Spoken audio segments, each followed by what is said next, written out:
Ambati రాంబాబుకు ఓటేయొద్దు please. సొంత అల్లుడు విజ్ఞప్తి. మామపై సంచలన ఆరోపణలు చేసిన అల్లుడు. శవాల మీద పేలాలు ఏరుకునే మైండ్ సెట్ అంబటిదని విమర్శ. అంబటి రాంబాబు అంత నీచుడని నా జీవితంలో చూడలేదని తీవ్ర వ్యాఖ్యలు. మంచితనం, మానవత్వం ఏ కోణాన లేని వ్యక్తి అంటూ ఫైర్. నమస్తే అండి, నా పేరు డాక్టర్ గౌతమ్. నేను ఇప్పుడు సిట్టింగ్ ఎమ్మెల్యే అండ్ మినిస్టర్ అయిన అంబటి రాంబాబు అల్లుండి. అది నా దురదృష్టం, ఎవరు ఏం చేయలేరు. బట్ ఈ వీడియో చేయాలా లేదా అని నేను చాలాసార్లు ఆలోచించి చేయటం నా బాధ్యత అని అనుకున్న తర్వాత నేను ఈ వీడియో చేస్తున్నాను. అంబటి రాంబాబు అంత నీచుడు, నికృష్టుడు, దరిద్రుడు,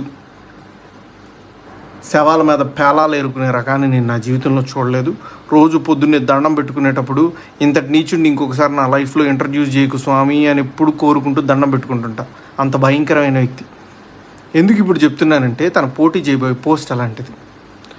ఏ పోస్ట్కి అయితే మంచితనం, మానవతా విలువలు, కనీసం బాధ్యత ఉండాలో, వీటిల్లో అందరికీ 100% అందరికీ అన్నీ ఉండక్కర్లేదు. 0.001% కూడా లేని వ్యక్తి అంబటి రాంబాబు. ఇలాంటి వ్యక్తికి ఓటేసేటప్పుడు మనకు తెలియకుండానే కొన్నిటిని మనం ప్రోత్సహిస్తున్నట్టు. ఎలాంటి వాటిని? ఎవరైతే నిస్సిగ్గుగా ఎంత పెద్ద గొంతేసుకొని ఎంత పెద్ద అబద్ధాన్ని అరిచినా సరే దాన్ని నిజం చేయొచ్చు అన్న కాన్ఫిడెన్స్తో బతుకుతారో సమాజంలో, అలాంటి వాళ్ళకి ఓటేస్తున్నట్టు.